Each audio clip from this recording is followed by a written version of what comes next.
أشهد أن لا إله إلا الله.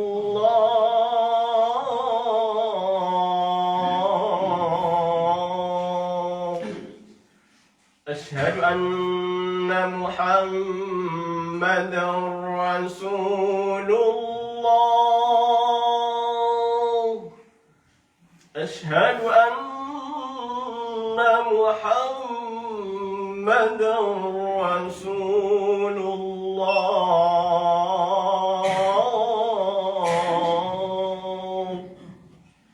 حي على الصلاة.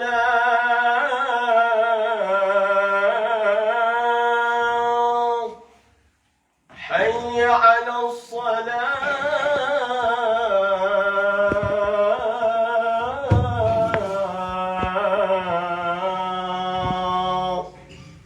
حي على الفلاح.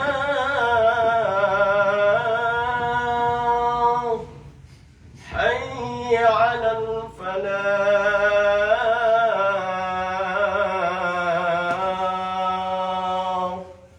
الله أكبر الله أكبر. لا إله إلا الله.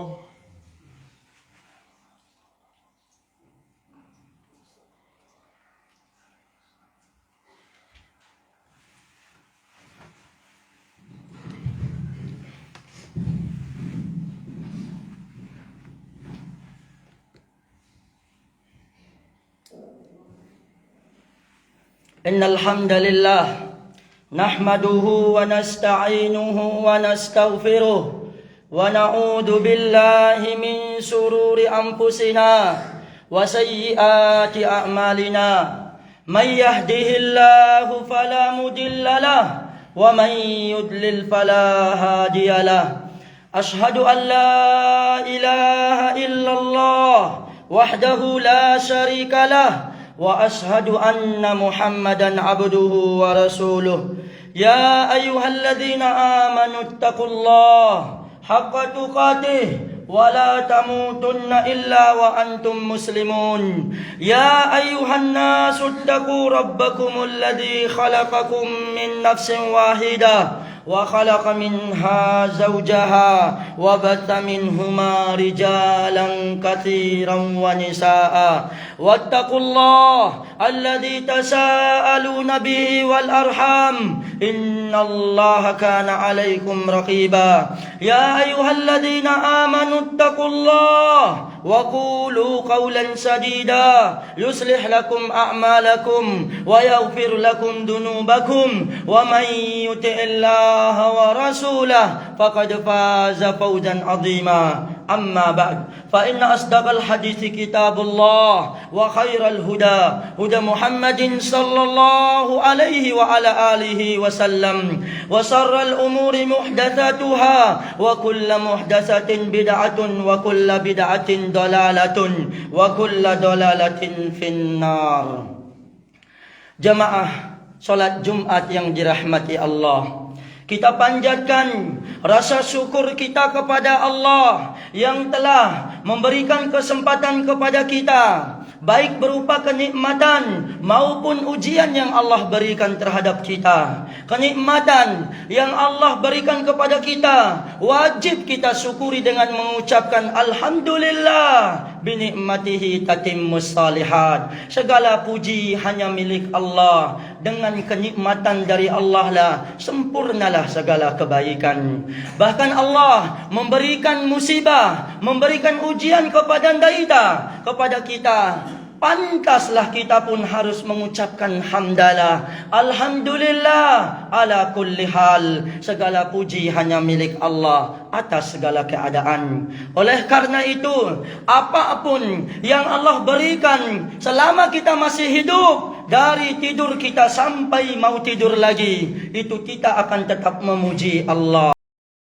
Di mana Allah senantiasa memuji memuji dirinya dengan senantiasa di saat Allah menciptakan langit dan bumi, dialah hanya memuji Allah Subhanahu wa taala. Wa akhiru da'wahum anil hamdulillah. Bahkan akhir doa-doanya mereka adalah dengan ucapan alhamdulillah. Wa afdalud dzikri la ilaha illallah wa afdalud du'ai alhamdulillah. Sebaik-baik zikir adalah la ilaha illallah dan sebaik doa adalah alhamdulillah. Ummatal Islam, salawat dan salam kepada Rasulullah sallallahu alaihi wa ala alihi wasallam. Allahumma salli ala Muhammadin wa ala ali Muhammad kama sallaita ala Ibrahim wa ala ali Ibrahim innaka Hamidum Majid.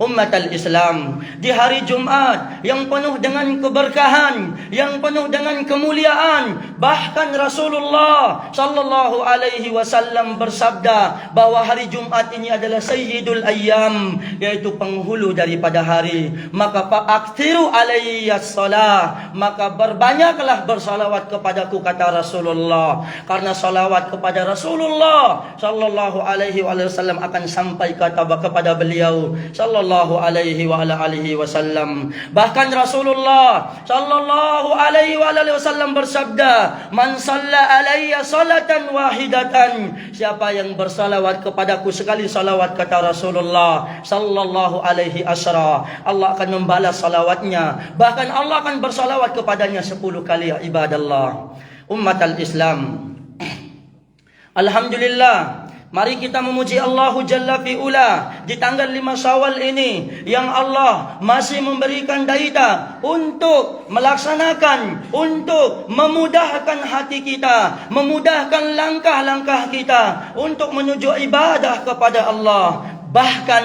kita pun pernah bermimpi, bahkan kita pun pernah bertanya-tanya pada diri kita, kok kenapa di saat solat Jumat full masjid, tetapi solat subuh hanya 1/3 bahkan 1/6 dari solat Jumat? Ada apakah gerangan ibadah Allah? Inilah pertanyaan yang besar bagi dalam diri kita. Di solat Jumat, yang mana Jumat Sayyidul Ayyam, penghulu daripada hari, full semua masjid. Bahkan di saat zuhur, di saat matahari yang penuh dengan terik, matahari yang luar biasa panasnya, masih kita bisa untuk melangkahkan kaki kita untuk menuju masjid. Terus bagaimana dengan solat asar? Bagaimana solat dengan solat maghrib? Bagaimana dengan solat isya? Bagaimana dengan solat subuh? Bagaimana dengan solat-solat zuhur yang lainnya? Maka pantaslah Rasulullah sallallahu alaihi wasallam bersabda, "Athqalu salati alal munafikin."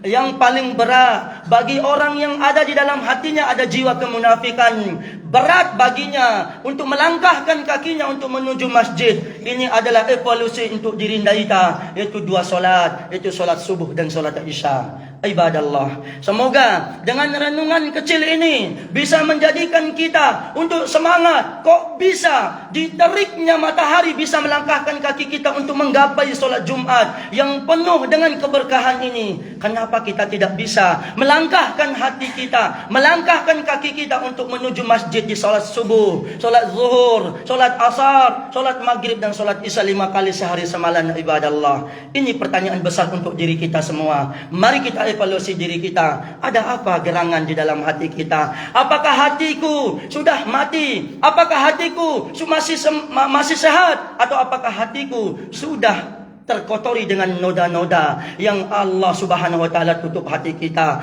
sehingga kita tidak mendengar hayya 'alas shalah, hayya 'alal falah, mai sembaya, ini kemenangan yang sesungguhnya. Tapi begitulah hidayah Allah turun kepada siapa yang dikehendakinya.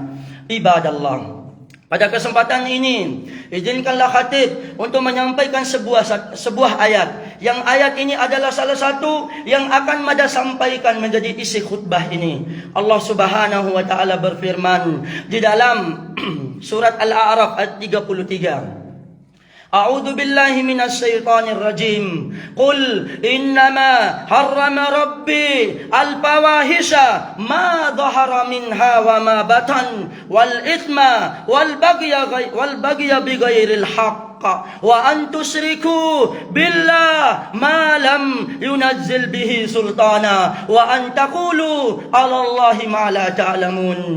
Itulah Allah firmankan.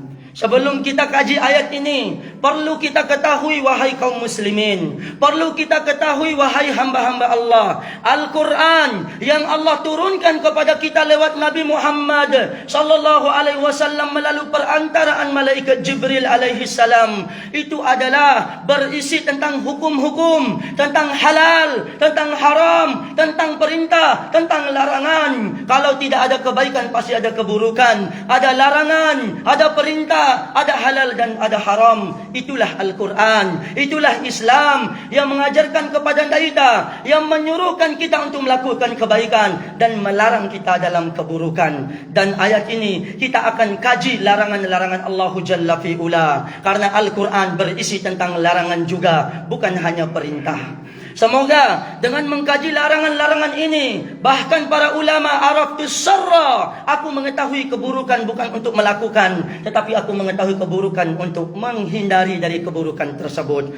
InsyaAllah ada 4 larangan yang Allah larang di dalam ayat ini, satu surat ini, di ayat yang ke-33 ini. Allah berfirman, Qul, rentapu, katakanlah wahai Muhammad, innama harrama rabbi, hanya sanya. Bedanya inna, kalau inna itu artinya sesungguhnya. Kalau innama ditambah ma'uz ziyadah itu artinya hanya, artinya bukan sesungguhnya lagi. Hanya sanya, harrama rabbi, Allah, Rabbku, Tuhanku, Rabbi mengharamkan, kata Allah. Kata apa? Kata dai Nabi sallallahu alaihi wasallam, kau renta rumah Allah Subhanahu wa taala. Apa itu? Pertama, ini yang diharamkan oleh Allah Subhanahu wa taala. Al-fawahisha ma dhahara minha wa ma batan. Itu perbuatan kekejian, fahisyah. Fahisatun, fahisatani, fawahish. Itu jama' daripada fahisyah. Fahisyah itu asminan yang dirahmati Allah Subhanahu wa taala, perbuatan yang keji. Inna salata tanha anil fahsya'i wal munkar. Sesungguhnya salat bisa mencegah dari perbuatan keji dan kemungkaran. Nah, al-fawahish itu adalah kekejian-kekejian, baik yang nampak maupun yang tersembunyi. Allahu Akbar. Ini yang diharamkan Allah Subhanahu wa taala. Al-fawahish ini tingkatan yang paling rendah dalam larangan yang ada disebut di dalam ayat ini. Ma dhahara, apa yang zuhur, apa yang nampak, wa ma batan, apa yang ada di perut, yang tersembunyi. Itu maksudnya. Yang kekejian yang kita nampakkan, dhaharal fasad, telah nampak keburukan yang ada di dunia ini. Gara-gara apa? Hancurlah dunia ini gara-gara perbuatan bima kasabat aidihin nas. Karena tangan-tangan manusia inilah yang bisa menghancurkan dunia ini. Dhahara wa ma batan, dan apa yang tersembunyi. Ibadallah, itu larangan yang pertama yang Allah firmankan, yang semoga Allah Subhanahu wa taala menjaga kita al-fawahisha wal munkar dengan solat. InsyaAllah, jikalau kita sudah melakukan solat dengan sebaik-baik, sebagaimana kewajibannya, rukunnya, syaratnya, apa yang diperintahkan oleh Allah dan baginda Rasulullah sallallahu alaihi wasallam, maka solat akan mencegah kita dari perbuatan kekejian dan kemungkaran. Jangan menjadi salah satu golongan yang STMJ, solat terus maksiat jalan. Berarti kalau ada yang maksiat jalan solat terus, perhatikan, masih ada yang perlu dipertanyakan di dalam solatnya. Karena Allah tidak pernah dusta. Sesungguhnya solat bisa mencegah perbuatan keji dan mungkar. Berarti hati kita lah yang dusta, solat kita lah yang perlu dikoreksi, karena Allah tidak akan pernah berdusta dengan firman-Nya. Ibadallah. Kemudian larangan yang kedua, wal ithma, dan dosa. Allah haramkan dosa-dosa apapun, baik dosa yang besar maupun dosa yang kecil. Allah sudah haramkan semua di dalam ayat ini. Kemudian Allah jelaskan yang ketiga, wal baghya bi ghairil haqq. Wal baghya bi ghairil haqq itu artinya melanggar hak manusia tanpa ada alasan yang benar. Veha tahu mawati lain hakna. Entah berupa tanah, entah berupa kepemilikan, entah berupa salah satu melanggar hak itu adalah kehormatannya saudaranya, harta saudaranya, apapun yang dimiliki oleh saudaranya, itu yang diambil. Sebenarnya yang dirahmati Allah Subhanahu wa taala. Ini yang Allah haramkan. Inilah yang Allah haramkan. Dosa tingkatan yang ketiga, yaitu mengambil hak tanpa sepengetahuan, mengambil hak orang lain. Itu Allah firmankan, wal baghya bighairil haqq. Kemudian para 5 lain upah. Kemudian maka upah kaina. Inilah firman Allah. Allah menyebut larangan di dalam ayat ini dari kecil ke atas, dari kecil ke besar. Pertama kekejian yang nampak la umat tersembunyi. Maka dua kalinya dosa, pada umumnya dosa apapun. Yang ketiga al-baghya bighairil haqq, melanggar hak. Ya, melanggar hak manusia tanpa alasan benar, membunuh, mencuri dan apa segala yang penting dia melanggar hak manusia tanpa alasan yang benar. Kemudian yang keempat, Allah hindari Allah Subhanahu wa taala, wa antusriku billah. Ini dosa yang keempat sekarang, yang paling tinggi dari tiga-tiga dosa tersebut. Wa antusriku billah, dan kalian menyekutukan Allah. Engkau kendenta rumah, ini dosa yang paling besar yang Allah sudah sebutkan 3 dosa sebelumnya. Malam yunazzil bihi sultana, yang engkau menyekutukan Allah, yang padahal Allah dengan sesuatu Allah tidak pernah menurunkan hujah. Tidak pernah Allah turunkan hujah bahwa tidak ada dasar sama sekali kalian menyekutukan Allah Subhanahu wa taala.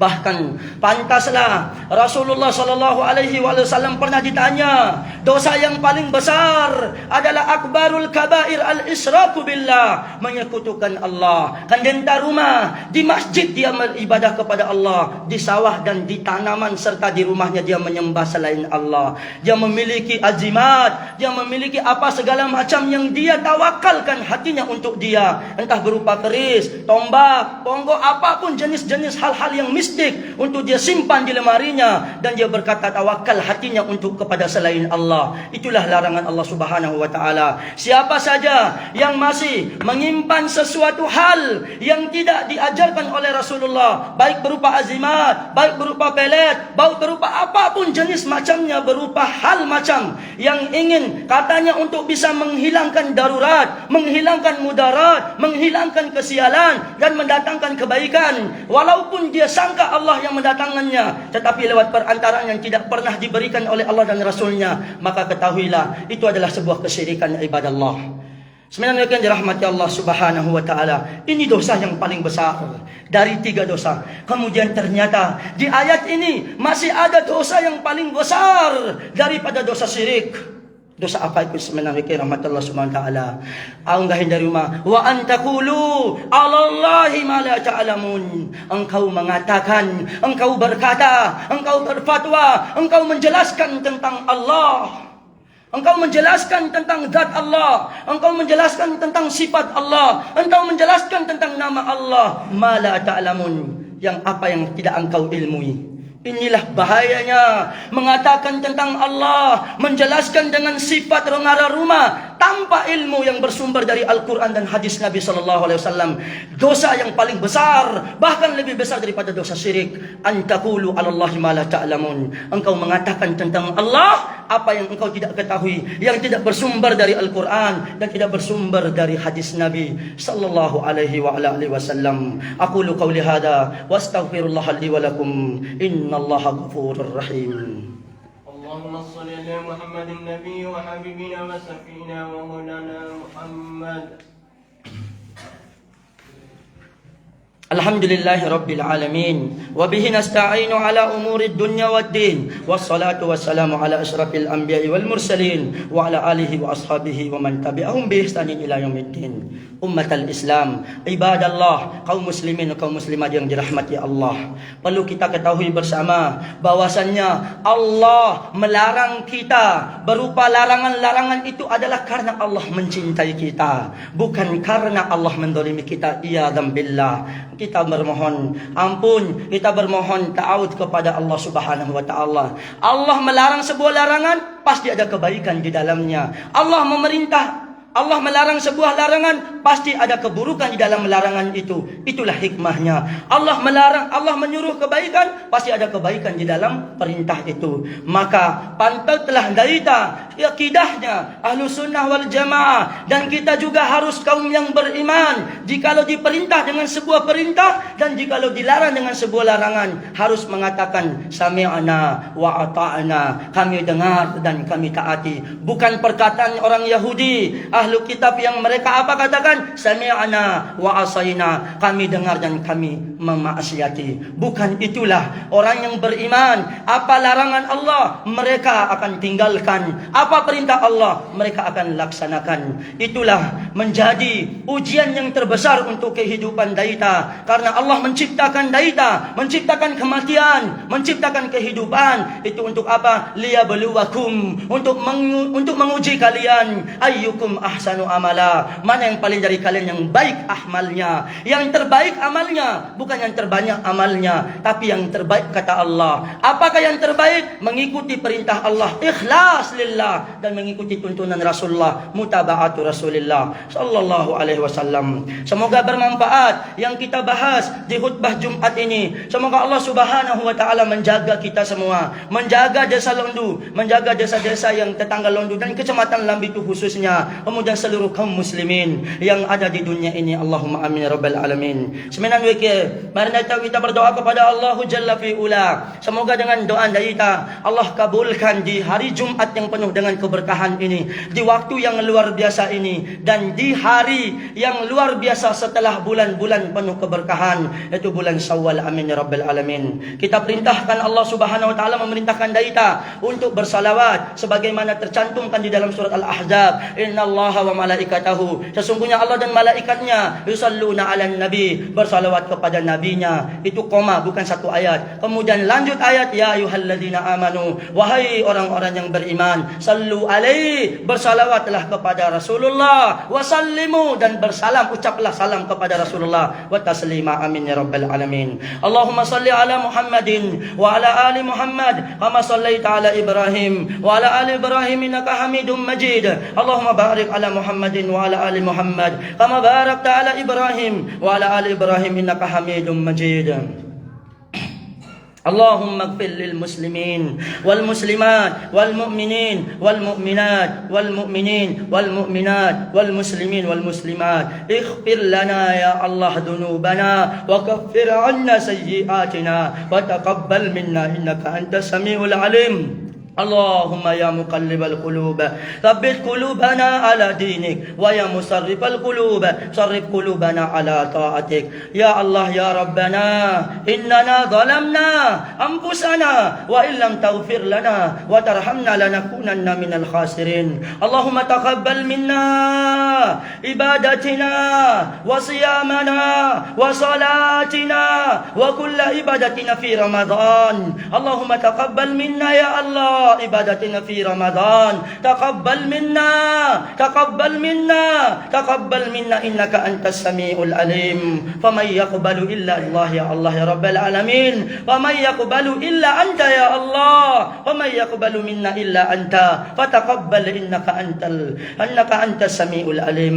واغفر لنا واغفر لنا واغفر لنا يا الله يا غفار يا غفور إنك أنت الغفور الرحيم. وتب علينا وتب علينا وتب علينا يا تواب إنك أنت التواب الرحيم. اللهم يا الله لك الأسماء الحسنى وصفات العلى ندعوك بها بأسمائك الحسنى وصفاتك العلى يا الله كما أمرتنا يا الله يا رب العالمين. تقبل يا الله تقبل منا إنك أنت السميع العليم. ربنا لا تزغ قلوبنا بعد إذ هديتنا وهب لنا من لدنك رحمة إنك أنت الوهاب. ربنا آتنا في الدنيا حسنة وفي الآخرة حسنة وقنا عذاب النار. وصلى الله على نبينا محمد وآخر دعوانا أن الحمد لله رب العالمين. أقيم الصلاة.